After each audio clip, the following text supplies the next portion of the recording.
ကြောက်ရွံ့နေဖြစ်ပါမယ်။ဒီမှာလေးကိုကျွန်တော်ကအမြင်ရှိနေတယ်။ဒါဖြင့်ကျွန်တော်ကိုဘာကြောင့်ဖမ်းဆီးရအောင်လဲ။တင်ကဘာလုပ်လဲ။ ကျွန်တော်ကကျရနာဒီပရွှေနှမ်းပြည့်ရှင်မင်းနဲ့ကြီးရဲ့တူရီတော်တောင်းတော့အင်းရှိဆောင်မင်းတစ်ပါးပါကျွန်တော်ရဲ့အမည်နာမကိုတုတနုမင်းသားလို့ခေါ်တယ်။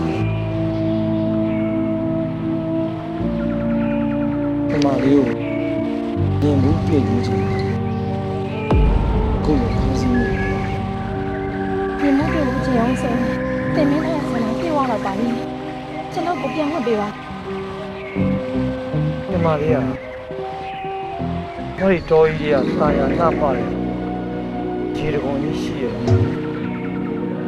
ကောင်းတယ်ကြီးရတယ်ကိုယ်ပဲကြံနေတာကိုယ်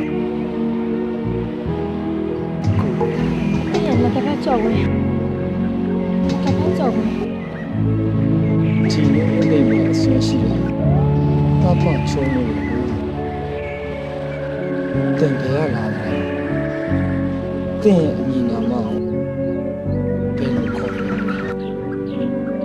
ကျွန်တော်ပြောပြပါမယ်ဒီမာလေးရဲ့နာမည်ကို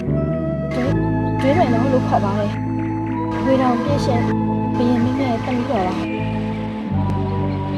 တင်ကဝေတော်ပြည့်ရှင်မင်းနဲ့တမီးတော်ပါ။တင်မင်းကပြည့်ချင်တာများကျွန်တော်ဖြေချပြီးခဲ့ပါလေ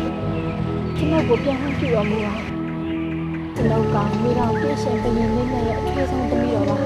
။ခုဆိုရင်ကျွန်တော်ရဲ့အမတော်ကကျွန်တော်ကိုရှောင်နေတော့ပါလေ။ကျွန်တော်ကိုပြန်ခွင့်ပြုတော်မူပါအရှင်မင်းသား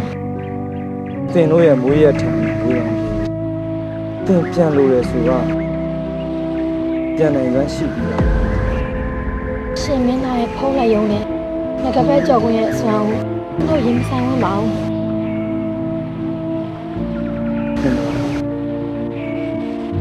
နမရောရဲ့ခန္ဓာကိုယ်မှာရှစ်ပတ်မှန်ပတ်ထားတယ်။ငကဖက်ကြောက်ဝင်ဆွမ်းနေတယ်။နော်ဘယ်ရောက်ပြန်ပြေးတယ်။နော်ရင်ရထပ်ပြန်။မြတ်တာကောင်းကျွန်းချင်းလို့ပြောတာ။ဟုတ်ပါတယ်နော်။ရှေးဘဝတွေကပြုတ်ခဲ့ပြီးတော့ရည်စက်တယ်ကြောင့်ဒီမလို့မောင်တော်မြင်းမြင်းချင်းမြတ်မြင်းမြင်း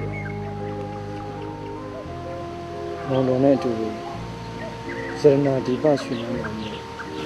တက်ခဲ့ပါမယ်